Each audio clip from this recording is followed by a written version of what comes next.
up and welcome to My Point of View. I am your fat and opinionated host, and shortly after Bryan Kohberger was arrested, it was a shock to everyone to find out that after Bryan Kohberger allegedly did what he did to the Idaho 4, after that crazy situation, Bryan Kohberger went right back to school, finished out the semester, sat amongst other college students, would talk and speak out in class about whatever they were talking about. They even had class discussions about the Idaho 4 case in the same exact classroom where Bryan Kohberger was sitting amongst everyone who was talking about the case. But it was also revealed that in this time period, Bryan Kohberger also went to a doctor's appointment for a routine checkup.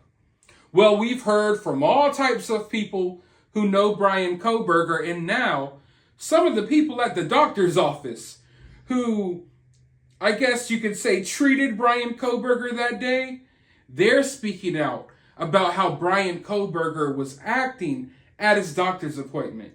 So let's not even waste any time. I'm not going to keep you all for 4 hours. Let's just go ahead and dive right into the information. 4 days after 4 University of Idaho students were brutally unalived, let me pause right there. I often see people in my comment section that are frustrated by my use of words when I say unalived. Listen, I don't want to have to talk like this. I do not talk like this in real life.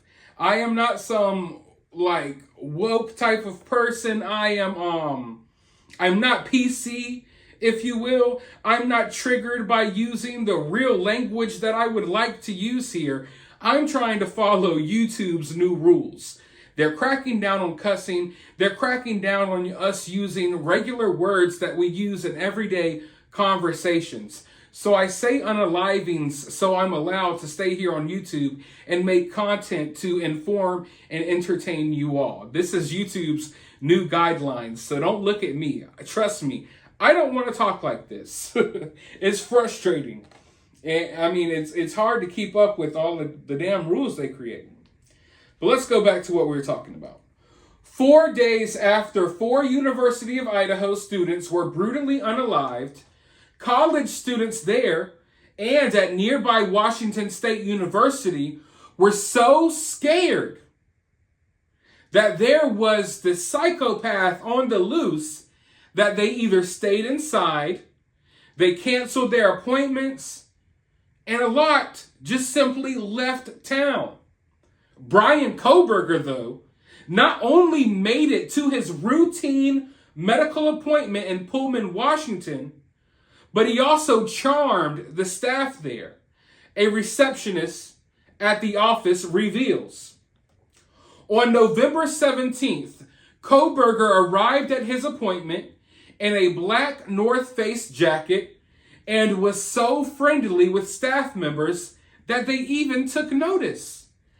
The receptionist at the office, who declined to give her name because discussing the interaction might violate medical privacy laws, said Kohberger's behavior prompted her boss to comment.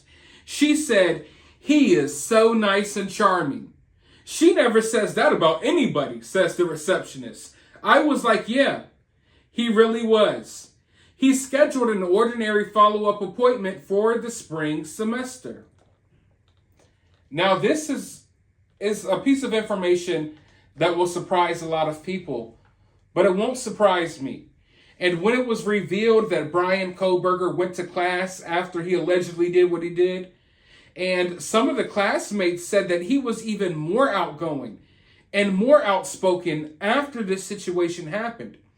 You see, for people like Bryan, or allegedly like Bryan, for people who do things like what Bryan allegedly did, often they gain this sense of confidence afterwards.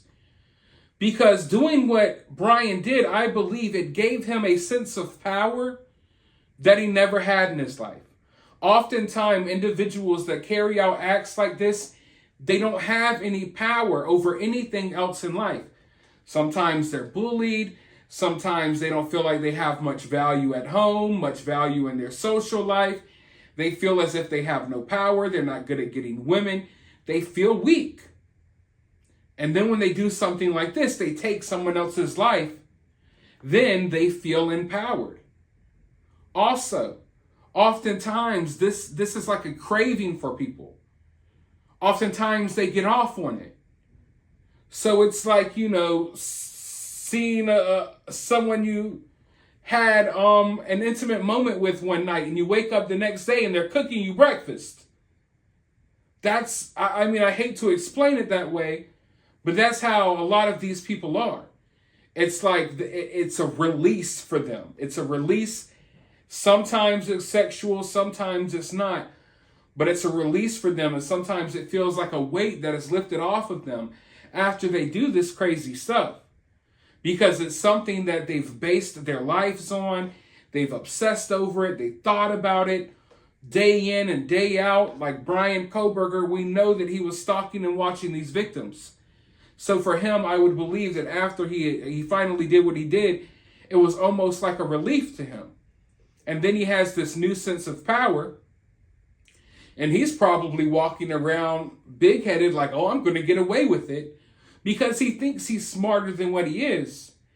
And that's why Bryan had this new sense of confidence. And I find it so utterly creepy and nasty, and I don't even know how to explain it, but to think of this community. It's dreary. It's cold. Everyone is scared. There's a psychopath on the loose. There's reports of someone skinning a dog. There's 4 University of Idaho students who are brutally unalived in their home in the middle of the night. So the whole town, it's like this fog hanging over the whole town. Everyone is down, depressed, scared.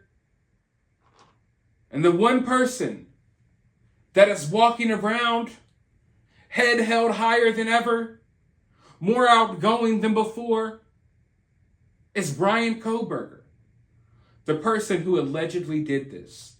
Just think about that. The contrast between Bryan Kohberger and the rest of the community. It's like, this is I don't want to say, I'm not in the community, but I would think it's a vibrant community. It's a college town. You got students hustling and bustling everywhere, parties going on at this house, that house. The next thing you know, it's like everyone is creeped out. Except for one guy, the person who did it, who's walking around with all the confidence in the world. And you got to know that maybe that made him feel powerful as well, knowing that, look at the effect I had on everyone around me. Bryan never had that effect on anyone. You know what I mean? Like, Bryan was that guy sitting on the other side of the classroom. I often talk about this over on my other channel, and we talked about a case like this before anyway. There's like that middle ground, like it's almost like you're either a jock or you're a nerd. And it's like sometimes being the nerd, or whatever you would like to call it, I don't necessarily use that language, but you know what I'm trying to say. That's better than being the guy that no one remembers. You know what I mean? Bryan's like that guy that you don't even hardly remember in class. He kind of sits over there. You remember the dweeb, if you will. You remember the jock, but you don't remember the Bryan. He's just that guy. Doesn't really offer anything. And now all of a sudden, Bryan's had this huge impact. And he's walking around the community, with a newfound confidence because he did something horrendous, allegedly. So yeah, it's a creepy situation. The story gets creepier as the days go by. More and more people are going to keep speaking out. And you got to believe that there's a lot of people with a lot of stories about Bryan that are probably scared to even talk about it, because if you do, people online pick you apart. But I'm glad we're getting to hear this. I'm glad We're getting some insight into how Bryan was acting after this situation, because I think it shows that Bryan wasn't remorseful. It's not like Bryan locked himself in his apartment and cried about it and broke down. No, Bryan was out there living life living life differently, even like he was living his best life, is what the kids would say these days. But let me know your thoughts down in the comments below. While you're down there, hit the thumbs up button, hit the subscribe button, ring that notification bell, and as always, remain opinionated.